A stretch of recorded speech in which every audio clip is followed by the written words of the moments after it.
자, 각설하고 이제 들어가면 지금으로부터 160년 전쯤에 엄청난 사건이 터졌습니다. 인류의 어떻게 보면 철학, 문화, 그 다음에 인간은 도대체 뭔가와 관련해서 핵폭탄이 하나 떨어졌거든요. 그래서 종교 자체가 막 흔들흔들한 사건이 벌어졌습니다. 뭐 별로 큰 관심이 없으셨을 수도 모르는데 다윈의 종의 기원입니다. 종의 기원, 종의 기원. 다윈이 던진 게 이렇게까지 큰 충격을 줄지는 몰랐습니다. 그런데 뭐가 있었냐면 단순히 그것은 쉽게 말해서 진화론이에요. 여러분 다 아시는 얘기예요. 진화론인데 왜 그게 중요하냐? 전 세계에서는 모든 사람들이 어떻게 생각했냐면 그 전에는 인간은 본질적으로 선하다고 생각했어요. 선하거나 그 선은 신이 주었기 때문에 선하거나, 불교는 이 선을 어떻게 변증하는지가 사실 쉽지가 않은 문제인데, 기독교나 이슬람 같은 경우는 신의 선함이 곧 그 인간 선함의 당위성이 되는 거거든요. 그리고 그것은 유교에서도 마찬가지예요. 그래서 유교 중용에 보면 천명지위성, 하늘이 명명한 것이 곧 성이야. 그래서 본성이 왜 선하냐? 라고 말하면 그건 신하고 연결되어 있기 때문에 똑같은 논리 구조를 전개합니다. 그래서 이게 이제 연역 논리를 전개하기가 굉장히 좋고, 불교는 사실은 귀남 논리하고 현상적 논리를 전개하다 보니까 약간 다른 관점들을 제시를 해요. 그런데 불교도 그렇고 유신론 쪽 종교들도 그렇고 다 선에 대해서 얘기를 하고, 악이라고 하는 것은 어떻게 보면 오염된 것이라는 생각을 했었어요. 그런데 진화론이 나타나면서 무슨 일이 벌어졌냐면 그게 아니더라. 인간에게 있어서 선이란 것은 깎인 거지 본질적인 게 아니더라. 우리가 문명을 만들면서 어쩔 수 없이 쉽게 말해서 양보하는 거지 양보하려고 했던 게 아니더라. 그래서 제가 뭐라고 얘기하냐면,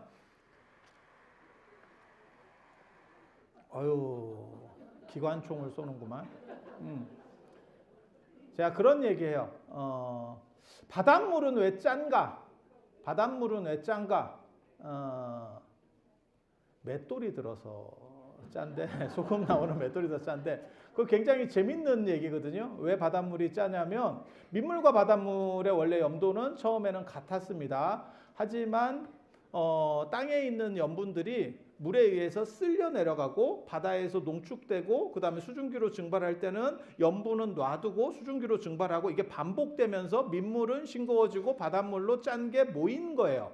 그러니까 바닷물이 짜진 거는 사실은 어떻게 보면 누적된 가치지 본래적인 가치가 아니고, 그리고 인간도 마찬가지라고 생각할 수 있어요. 인간들 중에서 인간이 처음에 진화를 통해서 만들어졌을 때 50대 50, 선한 사람도 50%, 악한 사람도 50%라고 하면 무슨 일이 벌어지냐면, 양보하기 좋아하고 이타적인 사람은 조금 간빙기가 오거나 이렇게 먹고 살기 힘들 때 되면, 간빙기나 빙하기 중에서 센 거 오잖아요. 지금 북극이나 남극보다 추웠을 걸로 추정을 합니다. 그래서 인류가 한 6천 명 남았을 때도 있다. 이런 얘기가, 아니 과학자들이 하는 얘기예요. 그랬을 때 양보하기 좋아하는 사람이야. 나는 다른 사람을 위해서 양보하는 선한 사람이야. 다 죽었습니다. 다 죽었습니다. 선종자는, 그 50%의 선종자는 다 죽고, 기회만 되면 뒤통수 까고 이런 사람들만 남은 게 우리 조상입니다. 그게 진화론이 말하는 거예요. 이거 굉장히 충격적인 거거든요. 그래서 뭐라고 얘기하는 거냐면, 프로이드가 나와서 인간은 이드, 인간의 내면에는 이드, 쉽게 말해서 성적인 거나 이렇게 좀 문제 있는 것이 인간의 본질이다. 그리고 도덕적인 것들은 사실은 어떻게 보면 깎여서 문화적으로 학습된 거다라고 얘기하는 거예요. 그래서 그때 얘기되는 게 오이디푸스 컴플렉스, 엘렉트라 컴플렉스. 그러니까는 남자애는 엄마 쪽하고 이렇게 좀 19금, 여자 쪽은 아빠하고 19금, 뭐 이런 생각들이 있다더라라고 하는 게 프로이드입니다. 고전 심리학에서 프로이드. 그래서 인간은 동물이다라고 주장을 하는 거예요. 사실 그게 그 기초가 어디에서 완성이 되는 거냐면 아이디어가 다윈의 진화론입니다. 그리고 똑같은 식의 생각을 이 세상에서도 해요. 이 세상에서는 아담과 이브 에덴 동산은 되게 좁은 거 아니었을까? 그들은 그렇게 생각했어요. 좋았으면 나왔겠냐? 뭐 그런 생각이 들긴 하는데 그들은 그렇게 생각해. 그리고 동아시아에서도 예전에 요임금 순임금 때가 이상세계다. 어떻게 보면 태평가 부르는 시절이야. 그래서 먹고 살기 좋고 좋은 시절 아니냐? 라고 얘기하는 게 있고 유럽에서도 금의 시대, 은의 시대, 동의 시대, 철의 시대 이렇게 해서 점점 시대가 안 좋아진다라고 생각했어요. 그런데 진화론이 딱 등장하고 나서 완전한 세상은 과거에 있었던 게 아니고 실제로는 미래의 사회적 가치들이 깎여가면서 만들어지는 거야. 그게 사회진화론입니다. 마르크스의 사회진화론. 이게 굉장히 관점이 달라진 거예요. 그러니까 두 가지 차이가 있는 거예요. 하나는 우리는 완전하고 선한 존재인 줄 알았더니 진화론이 나온 뒤에 인간은 동물 중에서 진화가 잘된 놈인 것 뿐이더라. 그리고 우리가 알고 있는 선함이라고 하는 것은 실제로는 가장된 거다.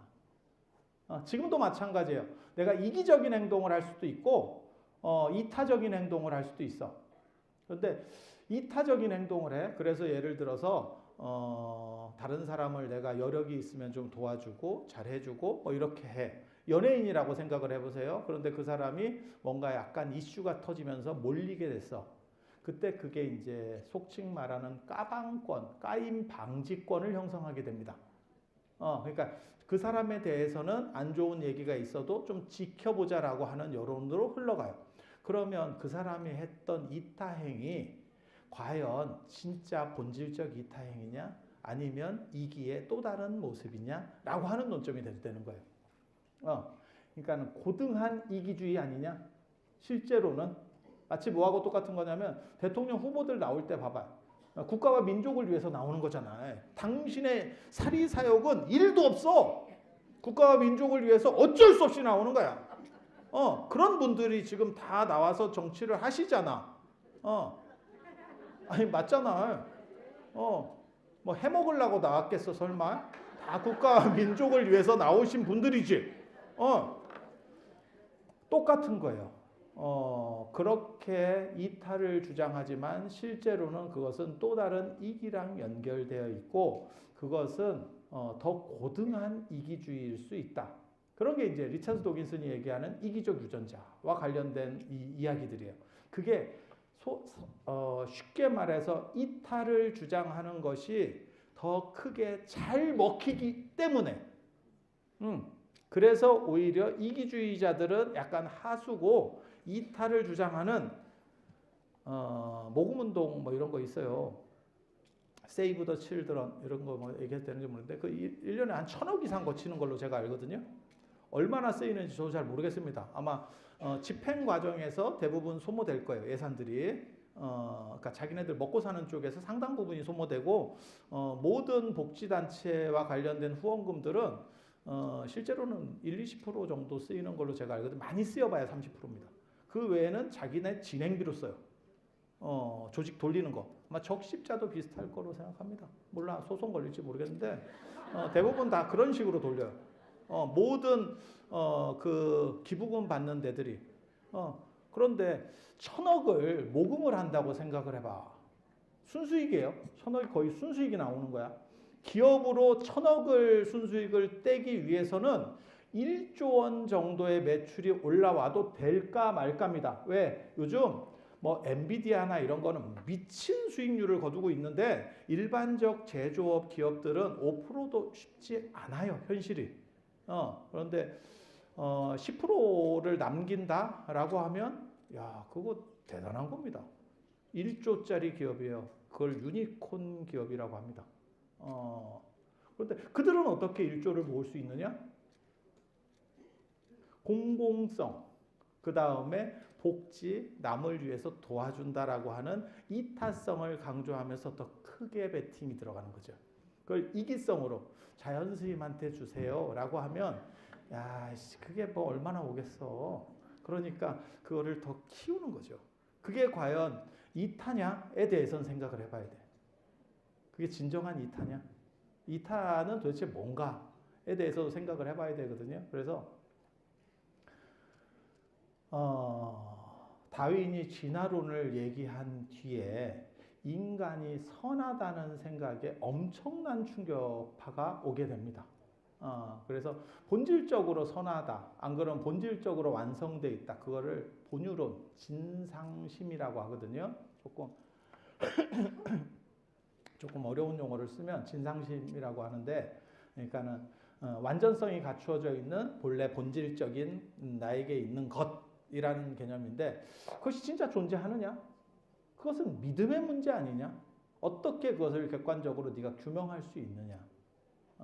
실제로 이 논점이 불교에서도 있었어요. 그게 열애장 사상 나올 때 열애장, 부처님이 될 수 있다라고 하는 것을 네가 어떻게 증명할 수 있느냐라고 하면 그때 주장한 거는 성원량이었습니다. 성원량. 부처님께서 그렇게 말씀하셨으니까 그렇게 믿는 거예요. 마치 뭐하고 똑같은 거냐면 극락이 있는지 네가 어떻게 아느냐? 객관적으로 그걸 증명할 수 있느냐? 부처님이 말씀하셨으니까. 뭐하고 똑같은 거냐면 이 세상에 블랙홀이 있다고 얘기하잖아요. 근데 블랙홀을 우리가 봤어. 네가 봤어. 내가 봤어. 그러면 어떻게 아느냐?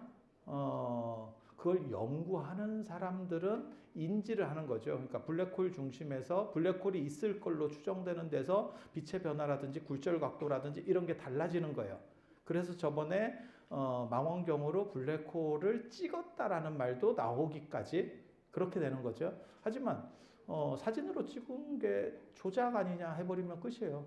단 그것이 신뢰할 수 있는 기관에서 했기 때문에 우리는 믿는 거죠. 그거를.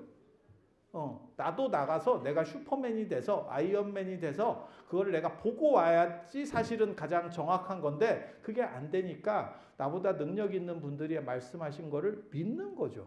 사실 극락이라든지 열애장이 존재한다라고 하는 것도 그렇게 믿어야 된다라고 말하는 거예요.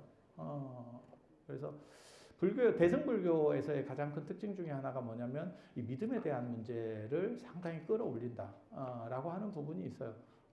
그래서 사실 인도 불교가 이 문제를 완전히 해결할 수 있는지 잘 모르겠습니다. 그거는 등현 스님한테 물어보면 되게 좋을 것 같아요. 나는 그게 쉽지 않을 거라고 생각하거든요, 사실은. 근데 중국 불교는 재밌게도 이 문제를 해결했어요. 해결했어요. 그래서 중국 불교는 진화론과 충돌하지 않습니다. 그게 제가 이번에 쓴 책에 나오는 내용들인데 당나라 때부터 벌써 그 얘기가 나와요. 당나라 때부터. 그게 이제 해능 스님. 지금 오늘 우리가 이 금강경을 하게 되는 이유도 사실은 해능 스님이라고 하는 분이 육조 혁명이라고 합니다. 저는 그 얘기 되게 좋아하거든요. 혁명은 어디서 오는지 아세요? 자기로부터 혁명 뭐 이런 얘기 하는데 사실은 조금 어려운 얘기고 변방에서부터 혁명은 오는 거예요. 그래서 광동성이라고 하는 찌리한 데서 마음혁명이라고 하는 게 일어나는 거죠. 그래서 네 마음만 한 바퀴 돌리면 이렇게 관점만 딱 돌리면 그러면 깨달음이 곧 너에게 있어. 그 자체로 너는 곧 깨달은 사람이 될 수 있어 라고 하는 거거든요. 깨달음이나 열반이나 해탈 제가 이런 단어들 그렇게 좋아하진 않습니다. 왜? 이게 애매어라고 생각하기 때문에 개념이 뚜렷하지 않다라고 생각하는 거예요. 행복이라는 단어도 개념이 조금 뚜렷하지 않습니다. 행복하면 다 알아는 듣지만 그 행복에 대한 정의를 해보세요. 이러면 쉽지 않아. 네. 그래서 저는 이 깨달음이라고 하는 것을 완전한 자유 이렇게 정의를 하거든요. 그러니까 어디에도 걸림없고 자유스러운 것 이런 거 원하지 않으세요? 저는 제가 어렸을 때부터 제가 이 길로 들어선 이유 중에 하나가 제가 박사 논문도 8개 중에 4개가 선과 관련된 걸 가지고 박사 논문을 썼어요. 그런데 왜 이 길로 들어섰느냐? 나는 자유롭고 싶었어. 나 그리고 행복하고 싶었어. 그래서 지금도 나는 그냥 하고 싶은 대로 하면서 살아. 행복 만족도 무지하게 높죠. 이렇게 사는 거예요. 재밌게 사는 거예요. 그래서 저는 재밌게 사는 것들을 되게 좋아합니다. 그리고 규정 지어지는 거에 대해서 상당히 비판적으로 봐요. 그러니까 어떻게 해야 돼 라고 하는 거에 대해서 상당히 비판적이거든요. 그래서 자유라고 하는 거, 완전한 자유를 강조하는데 여러분도 그런 자유를 원하지 않으세요? 그랬으면 좋을 것 같지 않아?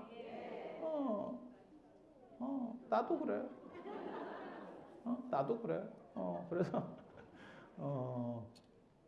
이 자유와 관련해서 두 가지 논점이 나와요. 지식이라고 하는 것은 무엇이냐라고 할 때 경험한 것이 지식이냐?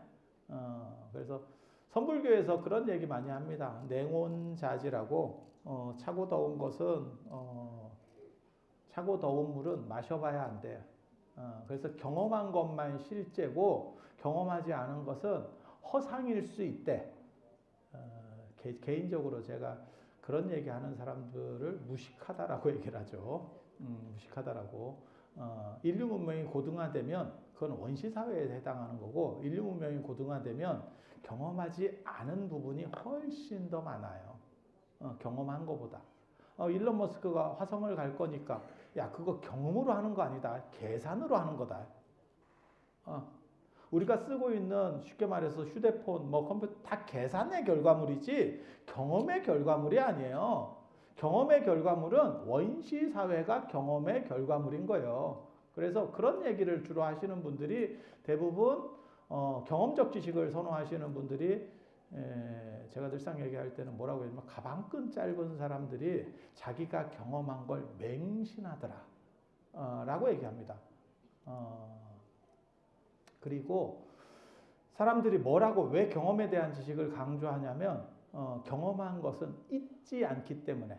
그러니까는 쉽게 말해서 내가 어디를 가봤어, 뭘 경험해봤어, 뭘 해봤어 라고 하면 잊어지지 않는데 거짓말이고요. 경험한 것도 여러분 성지순례 가보시면 저 따라서 가보시면 아유 이렇게 왔구만 이러면서 절 다 하고 다음에 비슷한 데 와도 새롭습니다. 경험해도 모릅니다. 저는 개인적으로 제가 여러분들을 성지순례 모시고 다니면서 굉장히 감사하게 생각하는 게 저는 설명을 해야 되기 때문에 다 외우거든요. 이걸 줄줄줄 외우거든요. 제 특징이 대본 없이 하잖아요. 그러니까 그냥 그거는 익숙하게 외워질 때까지 돌리는 거예요. 그리고 야외에서 설명하는 게 훨씬 힘들어, 사실은. 왜? 야외의 끊임없는 변수들 속에서 내가 기억한 거를 쪽쪽쪽 뽑아줘야 되고 이 사람들의 반응을 보면서 그 수위를 조절해야 돼. 이게 이제 제가 얼마나 먹고 살기 힘들었는지를 잘 보여주는 표상인데 그런데 덕분에 저는 많이 외울 수 있게 됐어요. 여러분 덕분에. 하지만 여러분들은 제 설명을 들어도 지나고 나면 까먹어요. 지나고 나면 까먹어. 그게 더 감사해요. 한 번에 듣고 다 기억하면 우리는 뭐 하나 싶죠. 그래서 요리 좀 섞고 저리 좀 섞고 이렇게 돌려치기 하면 또 마냥 새롭고. 자, 그렇게 경험한 거라 그래서 꼭 100% 내가 죽을 때까지 기억하고 가느냐? 절대 그렇지 않습니다. 절대 그렇지 않습니다. 친척들 여러분들 생각해 보세요. 어렸을 때 친하게 지냈던 친척들 있습니다. 대가족 문화에서 시작했잖아, 우리가. 그러다가 지금 핵가족으로 지금 이렇게 지금 살고 있잖아. 그 친척들 이름 기억 다 납니까? 나는 사람도 있고 안 나는 사람도 있죠. 나랑 한 방에서 진짜 뒹굴던 사람들도 기억이 잘 안 납니다. 경험하지 않아서 걔는 실제하지 않기 때문에 아닙니다. 잊어졌기 때문에 그래요. 그리고 어떤 것은 경험하지 않더라도 한 번 이해되면 죽을 때까지 안 잃어버리는 게 있어요. 절대 잊어버리지 않는 거. 인류의 가장 위대한 발견을 저는 뭐라고 꼽냐면 여러 가지들을 들 수 있어요. 뭐 철의 발견, 불의 발견, 뭐 여러 가지들이 있어. 하지만 존재하지만 존재하지 않는 개념을 발견해낸 게 어떻게 보면 인간의 특징적인 동물들은 할 수 없는 위대한 발견이라고 생각해. 그게 제로의 발견입니다. 영의 발견. 대승불교와 관련해서는 이 금강경과 관련해서는 사실은 공도 거기에 해당하는 거거든요.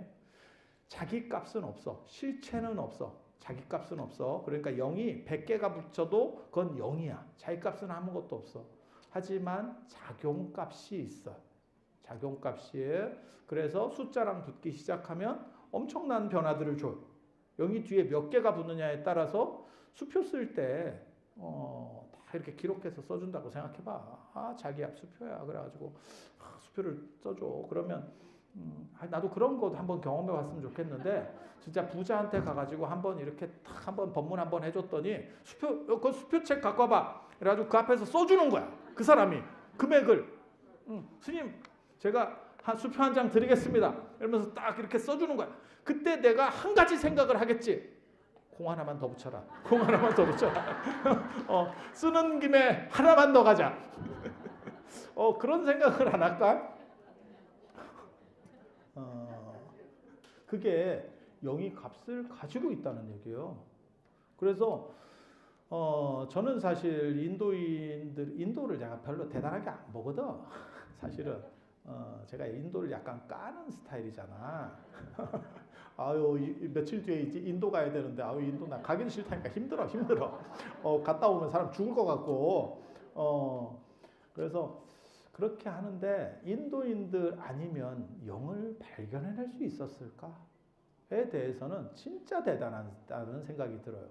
그래서 인류가 영을 발견했다라고 하는 것은 곱하기 나누기도 굉장히 어려운 개념이에요. 사실은 더하기 빼기 곱하기 나누기가 전부 개념입니다. 우리가 경험하는 거냐? 경험하는 게 아니에요. 머릿속으로 개념을 잡는 거예요. 그리고 영도 개념이에요. 근데 영은 더하기 빼기보다 훨씬 입체적인 개념이에요. 그래서 어려운 거예요. 아마 제가 그런 얘기 들었거든요.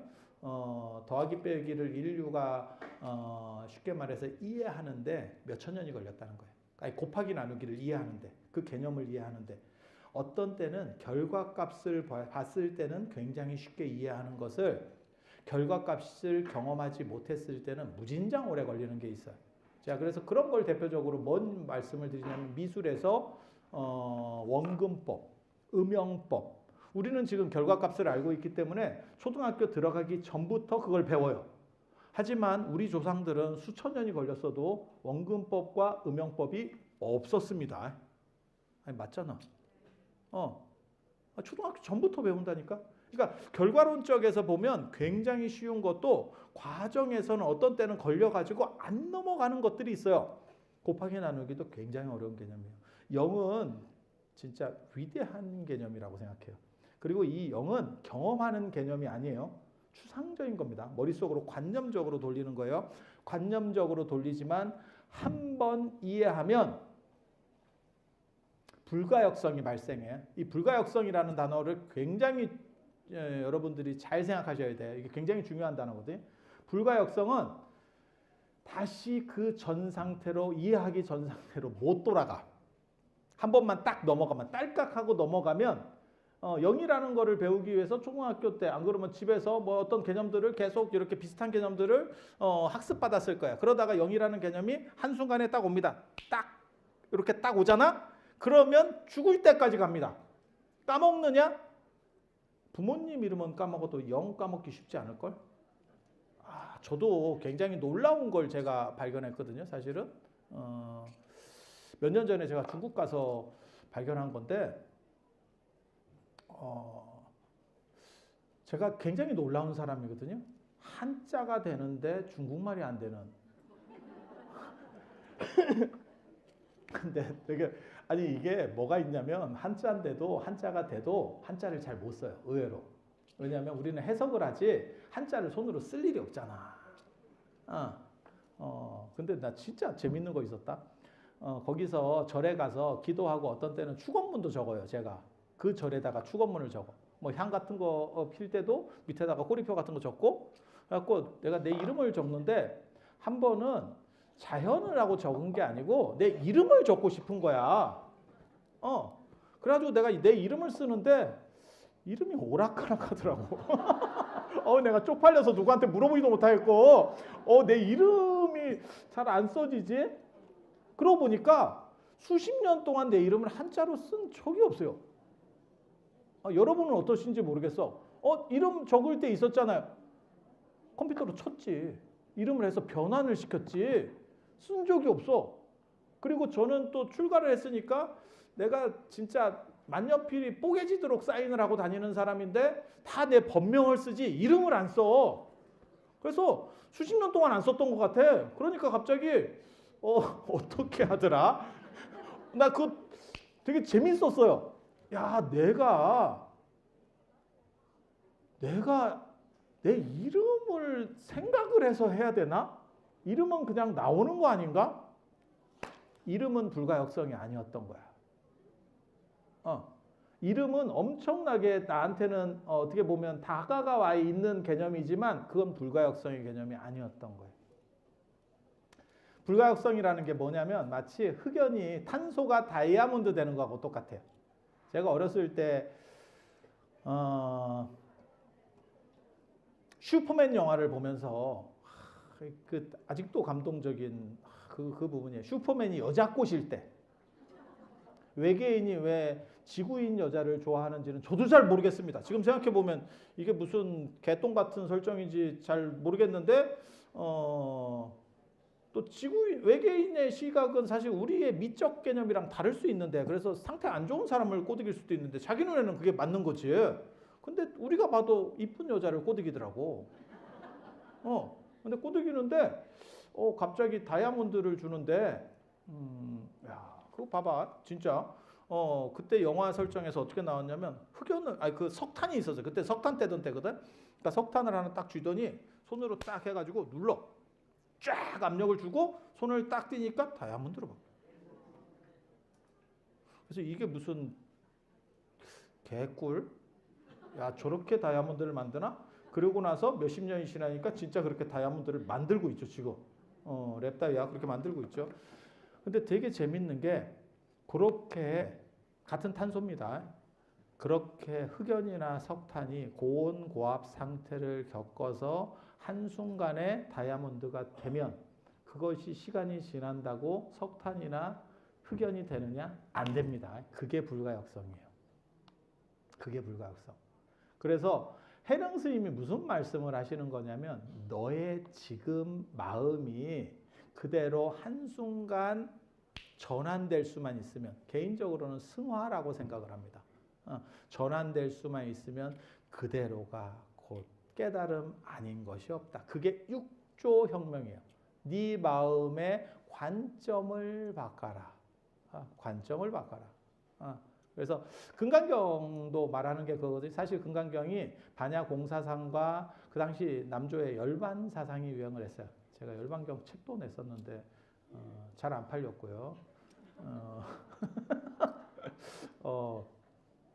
그래서 열반 사상이라고 하는 실체적인 개념, 그 다음에 열반에서의 그 불성, 열반, 그거를 약간 실체적으로 해석하는 개념들이 있었고, 그리고 그거를 반야공의 가설적 개념, 허상적 개념, 어떻게 보면 비실체적 개념이라는 거를 섞어서 만드는 게 선불교예요. 선불교. 그래서 금강경에서 그 이야기를 해요. 그리고 선불교의 위대성이라고 하는 것은 지금 진화론 얘기로 다시 연결시켜서 가는 거예요. 이 세상의 모든 인간이 원래부터 선한지 악한 것이 필요가 없고 네 마음을 네가 스스로 주인이 돼서 쓸 수만 있다면 그 자체로 너는 깨달은 사람이다 라고 말하는 게 사실 선불교예요. 그래서 선불교는 진화론과 충돌하지 않아. 선과 악을 나누는 자체가 유치한 거예요. 세상은 변화하고 그 자체가 아름다운 거고 완성된 거지, 그 외에 개념 규정을 하고 설정을 해서 그렇게 되어야 한다라고 하는 것은 결국은 허덕이는 가치라고 말하는 거예요. 그게 동아시아의 어떻게 보면 선불교에서 말하려고 하는 거예요. 그러니까 어떤 거냐면 선이라고 하는 것이 정해져 있고 아니면 완전이라는 것이 정해져 있고 나는 불완전하기 때문에 계속 깎아서 내가 그렇게 가려고 한다. 그러니까 생각을 해보세요. 화강암 덩어리가 큰 게 있어. 그거를 김대성이 보고 석굴암을 만들려고 하는 거야. 지금 석굴암 본존부를 내가 만들려고 하는 거야. 그것을 아주 정교하게 잘 깎아낸 게 석굴암이에요. 석굴암. 그렇게 깎아낸다라고 하는 것은 너무 어려운 개념이에요. 너무 어려운 개념. 그런데 선불교에서는 뭐라고 얘기하면 그리고 그렇게 깎여봐야 결국은 마모돼요. 지금 우리는 왜 석굴암에 못 들어갑니까? 마모되니까. 마모되니까. 그거 보존하려고. 그런데 석탄이 다이아몬드가 되면 마모도 없습니다. 마모도 없습니다. 그리고 그것은 무너지지 않는 가치로 바뀌는 거예요. 그리고 그것은 순간입니다. 석탄이 다이아몬드가 될 때 계속 이렇게 가다가 어느 순간에 딱 바뀌어버리는 거거든요. 조금씩 다이아몬드로 이렇게 무슨 뭐 설탕물에다가 이렇게 실을 넣으면 설탕이 이렇게 뭉치듯이 그렇게 되는 거 절대 아닙니다. 별사탕 만들듯이 그렇게 되는 가치가 절대 아니에요. 그것은 한순간에 일어나는 가치고 그 다음에 다시는 되돌릴 수 없는 가치예요. 그리고 그것은 생각의 가치지 현상의 가치가 아니에요. 그래서 선은 화두라고 하는 거를 뭐 잡고 어쩌고 하는데 제가 보기에는 그게 아니고 그런 화두 같은 언어를 통해서 그 사람의 관점을 환기시켜 주는 거예요. 그래서 제가 송나라의 그 화두선, 대종고의 화두선에 대해서 강력하게 비판하는 사람이거든요. 당나라, 선의 황금기인 당나라 때는 화두가 만들어졌지 그 사람들의 행동 자체가 화두인 것뿐이지 화두선은 없었습니다. 화두를 잡고 있는다는 것 자체가 송나라의 관료주의적인 어떤 특징을 잘 보여주는 거예요. 그래서 그 화두라는 건 무엇이냐? 인식이 전환하는 계기. 이거를 제가 전에 그런 말씀 드렸어요. 이거를 독일의 칸트 철학적으로 얘기하면 코페르니쿠스적 전회라고 합니다. 이거 굉장히 유명한 거예요. 그게 뭐하고 똑같은 거냐? 뭐를 얘기하는 거냐면 천동설이 지동설로 바뀌는 거. 그것은 눈으로 보고 경험한 대상이 바뀌는 게 아니고 이론적인 부분이 생각이 바뀌어서 어느 순간에 지동설로 넘어가는 거고 지동설로 한번 넘어간 사람은 다시 천동설로 못 넘어옵니다. 그러니까 내 이름을 내가 까먹을 수는 있어도 지동설로 넘어간 사람이 다시 천동설로 돌아오느냐? 그렇게는 안 돼요. 이게 불가역성이에요. 그래서 현상이 바뀌는 게 아니고 관점이 바뀌는 거. 관점이 바뀌는 거. 그리고 동아시아의 명상이라고 하는 것은 불을 켜는 거하고 똑같아요. 자, 지금 여기에 지금 여러분들이 몇 분 정도 계시려나? 한 500분? 뭐 한 700분 정도 계신다고 가정하고 이 상태로 우리가 밤이 됐어. 지금 그대로 불이 꺼지고 밤이 됐어. 그러면 제가 여기서부터 저 뒤에 화장실까지 가는데 많은 장애물들이 있어요. 그렇게 장애물들이 요 장애물을 하나하나 치워서 가서는 한도 끝도 없어요. 그러면 금생은 지나갑니다. 우리는 언제 죽을지 모르기 때문에. 네. 어떻게 하면 이 장애물은 없어지느냐? 불만 켜면 장애물은 스스로 사라진다. 장애물은 치워서 없어지는 것이 아니고 밝히게만 하는 그것은 관점의 문제인 거예요. 관점의 문제. 그래서 충돌하는 가치가 아니고 즐기는 가치. 그게 선의 매력이에요. 선의 매력. 그리고 이것을 뭐라고 얘기하는 거냐면 미학적 판단이라고 하는 겁니다. 미학적 판단. 철학적 판단은 합리성을 기초로 해서 그러니까 미학과 철학을 쉽게 얘기하면 그거예요. 도자기값하고 아파트값. 서울의 아파트가 20억이야. 안 팔린대. 10%, 20%만 다운시키면 100% 팔립니다. 도자기나 예술품이야. 그거 10%, 20% 안 팔리기 시작하면요. 절반 값에도 안 팔려요. 왜? 그거는 주관성이거든. 아파트는 객관적인 가격대라는 게 정해져 있고 문화재나 이런 것들은요. 실제로 값이 정해져 있는 게 아니고 사는 사람들끼리의 어떻게 보면 관념의 문제가 부딪히는 거예요. 그래서 어떤 사람에게는 100억일 수도 있고 어떤 사람에게는 0원일 수도 있어요. 실제로. 그거는 뭐하고 똑같은 거냐면 아버님 유품과 같은 거예요. 그 사람에게는 그 자식에게는 무진장 중요한 거고 그것은 돈으로 따질 수 없는 가치가 있는 거고 다른 사람에게는 이게 뭔데가 시전될 수 있는 거예요. 그래서 철학이라고 하는 거는 그 값이 존재하는 거고 미학이라고 하는 것은 지팔지 흔드는 거예요. 지팔지 흔드는 게 왜 중요하냐면 경쟁을 통해서 이길 수 있다면 그러면 철학적 가치도 굉장히 좋습니다. 왜? 나는 언제나 이기니까. 올림픽에서 금메달 따는 사람은 올림픽이 유지되는 게 좋은 거야. 근데 우리 같이 올림픽에서 금메달 딸 확률이 없는 사람은 올림픽 경기를 안 하면 됩니다. 뭐하러 땀 흘리면서 저 짓을 하는가 몰라. 이렇게 하면 돼. 이렇게 하면 돼. 그래서 제가 그런 얘기 하잖아. 제가 니타시오 운동의 창시자잖아.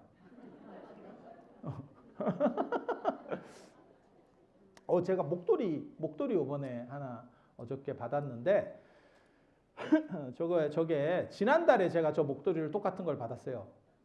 받았어. 지금 목도리 있는데 똑같은 걸 받았어. 근데 하루 찼거든요. 하루 찼어. 이날 그 금강경 봉창기도 때. 근데 없어졌어요. 나도 어떻게 없어졌는지를 모르겠어. 왜? 월정사에서는 목도리를 계속 차고 있거든. 없어졌어. 분실했어.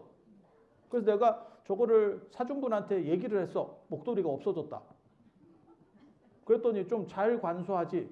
이렇게 하길래 내가 뭐라고 그랬냐면 네가 신심이 없이 보시를 해서 없어진 거다. 정성이 부족하니까. 그랬더니 그런 논리도 가능한가요? 이렇게 이런 식으로 생각하면 인생이 편합니다. 그리고 내가 지난주에 와서 내가 여기를 다 뒤졌어요. 월정사를. 없어. 그래서 내가 요번에 어저께 받았다니까 새로. 근데 오늘 오니까 또 있다네. 그래서 나 목도리 두 개 됐네. 목도리 2개. 이게 니타시오를 시전하면 이 세상에 스트레스는 없어요. 자, 봐봐. 내가 재밌는 거 가르쳐 줄게. 니타시오를 해. 어떤 일이 생기든 니타시오를 해. 그러면 자존감이 높고 스트레스를 안 받아. 상대도 니타시오를 하는 사람한테 걸렸어. 그러면 손해 볼 일이 없어. 서로 니타시오를 하면 되니까. 상대는 중립을 쓰는 사람이 걸렸어. 그러면 나는 니타시오를 하고 상대는 중립이니까 내가 이익을 보는 거야. 나는 손해를 안 봐. 천주교인이 걸렸어. 그래서 천주교에서 뭘 하냐면 네타시오 운동을 했다고. 그러다 이제 화병 걸려서 뒤져요. 결국은. 그래서 네타시오 하는 놈하고 걸렸어. 나는 니타시오를 하고 네타시오 하는 놈. 아구가 딱 맞네. 그래 니 탓이잖아. 네 원대로 해줄게. 그게 바로 미학이에요. 미학적 가치라고 하는 게 인생을 행복하게 만드는 겁니다. 그래서 철학적 가치로 살 수 있어. 그것은 경쟁에서 이길 때만 가능한 가치입니다. 그리고 미학적 가치라고 하는 것은 여러분처럼 지금은 여러분이 경쟁에서 이기기는 쉽지 않아요. 경쟁이 쉽지 않아. 현역이 아니라고. 현역이 아니라고. 그래서 그럴 때는 어떻게 행복할 수 있느냐? 미학적 가치로. 그래서 선이라고 하는 것은 관점을 전환시켜서 한 방에 마치 흑연이 다이아몬드가 되는 것처럼 그걸 도노라고 합니다. 도노 한 방에 한 방. 그리고 그 판단이 계속 유지되는 것을 불가역성이라고 합니다. 그게 깨달음이에요. 그리고 그렇게 사는 사람은 인생이 재밌어요. 재밌어. 마치 연극 배우가 연극을 하듯이. 그것이 비극적인 연극이든 희극적인 연극이든 연극 배우는 통장에 얼마 꽃이 나를 생각하기 때문에 즐거운 겁니다. 망하면 누가 망합니까? 제작사가 망합니다. 놀랍죠? 이게 어떻게 보면 선이 말하려고 하는 행복가치예요. 그리고 그것은 끊임없이 변화하는 거고 실체가 없는 거고 그리고 우리는 그 변화를 타고 가는 겁니다. 그래서 거기에는 선도 없고 악도 없는 거예요. 오늘 동아시아의 명상과 관련된 이야기 이상 마치고요. 그리고 두 번째는 우리 강원대 최재석 선생님께서 환경과 관련된 얘기 잠깐 해드리도록 할 겁니다.